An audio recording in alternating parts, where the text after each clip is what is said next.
ఆ లీడర్ లెక్కలు ఎక్కాలు ఇప్పటికి పక్కాగా సరిపోయాయా? అందుకే ఇప్పుడు కాసిన్ని వేణీళ్లు జీరా వాటర్ లాంటివి తాగేసి స్వరం సవరించుకుంటున్నారా?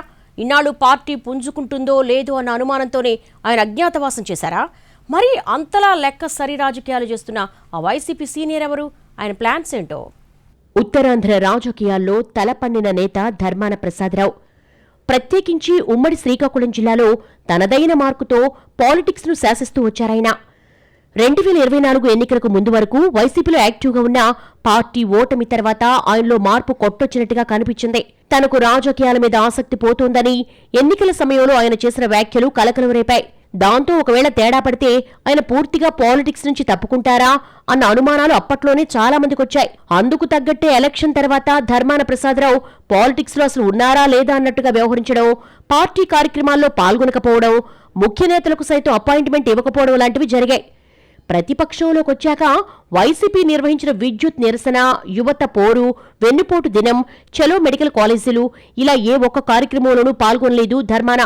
అధికారం ఉన్నప్పుడు ప్రభుత్వంలో కీలకంగా వ్యవహరించిన నాయకుడు ప్రతిపక్షంలోకొచ్చేసరికి సైలెంట్ మోడ్ బటన్ ఆన్ చేశారు. ఎన్నికల సమయంలో ధర్మానన్న మాటల్ని గుర్తు చేసుకునేవాళ్లు సారిక సర్దుకున్నట్టేనని ఫిక్స్ అయ్యారట.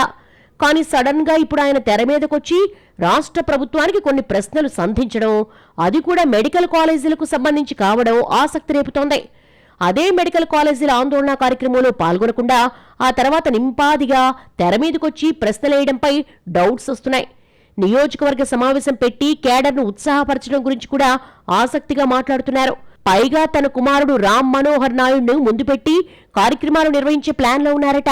దీంతో ఇన్నాళ్లు మాజీ మంత్రి వ్యూహాత్మకంగానే మౌనం పాటించారా? ప్రతిపక్షంలోకొచ్చాక పార్టీ పికప్, జనం రియాక్షన్ ఇలా అన్నిటినీ చూసుకొని కూడికలు తీసివేతలు వేసేసుకుని ఇక పర్వాలేదు అనిపించాకే బయటకొచ్చారా అన్న అనుమానాలు వస్తున్నాయట పార్టీ కేడర్లో. పార్టీ పుంజుకుంటున్న సూచనలు కనిపిస్తున్నాయి కాబట్టే తెర మీదకొచ్చారు గాని లేదంటే రాకపోయేవారేమో అని కూడా మాట్లాడేసుకుంటున్నారట కార్యకర్తలు. సరే, కారణం ఏదైతేనే ధర్మాన తిరిగి యాక్టివ్ కావడంతో జిల్లా పార్టీలో కూడా జోష్ పెరుగుతోందని అంటున్నారు.